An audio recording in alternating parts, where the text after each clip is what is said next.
Learning phase এটা মেটা ads এর সবচেয়ে গুরুত্বপূর্ণ বিষয়গুলোর মধ্যে একটা। তো এই লার্নিং ফেজটা আসলে কি? লার্নিং ফেজ হলো মেটা অ্যাডস এর একটি গুরুত্বপূর্ণ সময়, যখন মেটা এর অ্যালগোরিদম আপনার বিজ্ঞাপনটি কার কাছে সবচেয়ে ভালো কাজ করে তা শেখার চেষ্টা করে।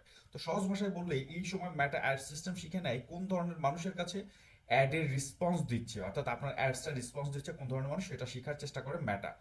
লার্নিং ফেজটা আসলে কি? বিভিন্ন ধরনের অডিয়েন্সের কাছে বিজ্ঞাপন দেখায়, মানুষ কিভাবে রিয়াক্ট করছে, যেমন ক্লিক, লিডস, পেজ, তা অ্যানালাইজ করে, কোন ধরনের ইউজার কনভারসেশন করছে তা শনাক্ত করে এবং ধীরে ধীরে অ্যাড ডেলিভারি অপটিমাইজ করে। তো মূল বিষয়টা আমি যদি সহজে বলি যে মানে লার্নিং ফেজটা হচ্ছে এমন একটা বিষয় যে আপনি যখন শুরুতে একটা বিজ্ঞাপন রান করলেন, সেই বিজ্ঞাপনটা কিন্তু হজবরল সকল মানুষের কাছেই মেটা অ্যাড সেন্ড করে। তো ওইখান থেকে বোঝার চেষ্টা করে যে এই বিজ্ঞাপনটা মূলত কার কাছে, কারণ হচ্ছে তারা আপনার এই বিজ্ঞাপনটাকে রিয়াক্ট করতেছে, এঙ্গেজ করতেছে, কারা করতেছে এবং কাদের কাছে এই বিজ্ঞাপনটার ইন্টারেস্ট বেশি। পরবর্তীতে কিন্তু এইটা আস্তে আস্তে আস্তে আস্তে অপটিমাইজ হয়ে যারা রিয়াক্ট করতেছে বা যে ধরনের কাস্টমার, তাদের কাছেই কিন্তু এটা করে।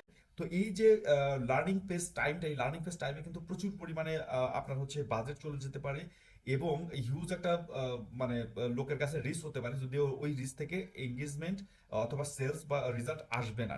তো আমি যদি একটা সহজ একটা বিষয় দেখাই, তো এই যে বিজ্ঞাপনটা অর্গানিক ফুড ক্যাম্পেইন ওয়ান, এই বিজ্ঞাপনটার আমি বাজেট দিয়েছিলাম হচ্ছে 250 টাকা পার ডে। কিন্তু এই বিজ্ঞাপনটা আমি হচ্ছে পেমেন্ট ইস্যুর কারণে ইরোর হয়ে গেছিল 2-3 দিনের জন্য। তারপরে আমি যখন এই বিজ্ঞাপনটা রিস্টার্ট করছি তখন কিন্তু এটা লার্নিং পেজে চলে গেছে এবং একদিনই প্রায় 600-700 টাকা খেয়ে ফেলছে। প্রচুর পরিমাণ রিচ হয়েছে, বাট কোনো ধরনের সেলস আসেনি। তার মানে হচ্ছে এই টাইমটাতে ফেসবুক বোঝার চেষ্টা করছে আমার অডিয়েন্স মূলত কারা, ঠিক আছে, তাদের কাছে নিয়ে গেছে এবং এই মুহূর্তে সেলস আসতেছে, কিন্তু অত বেশি কষ্ট নাই। তো এইটাই ছিল হচ্ছে লার্নিং ফেজের বই। তো লার্নিং ফেজে যে সকল ভুল করা যাবে না, একেবারেই ভুল করা যাবে না, সেই বিষয়গুলো কি? বারবার add set edit add edit করা, বারবার অন অফ করা, হঠাৎ বাজেট বাড়ানো বা কমানো, 1 থেকে 2 দিনের রেজাল্ট দেখে সিদ্ধান্ত নাও, এইটা বিষয়টা কখনোই করা যাবে না। কারণ হচ্ছে একটা রেজাল্ট আসতে কিন্তু 48 থেকে 72 ঘন্টা লাগে, এটা আমরা জানি। সুতরাং আপনি যদি বারবার অডিট করেন তাহলে কিন্তু এই অ্যাডের রেজাল্ট কখনোই আসবে না। তো লার্নিং ফেজটা কেন গুরুত্বপূর্ণ? সঠিক অডিয়েন্স খুঁজে পেতে সাহায্য করে, লং টার্ম কস্ট কমায়, কোয়ালিটি কনভারসেশন বাড়ায় এবং ক্যাম্পেইন স্কেল করার সুযোগ তৈরি হয়। তো আশা করি যে লার্নিং পেজ বিষয়টা আপনি ক্লিয়ারলি বুঝতে পেরেছেন। তো লার্নিং পেজ খুবই ইম্পর্টেন্ট একটা বিজ্ঞাপনের জন্য। লার্নিং পেজের ক্ষেত্রে লার্নিং ওই টাইমটাতে হতাশ হয়ে কখনো বিজ্ঞাপন অন অফ বা এডিট করা যাবে না। যদি করেন সেক্ষেত্রে কিন্তু রেজাল্ট আস্তে আস্তে ডাউন হয়ে যাবে।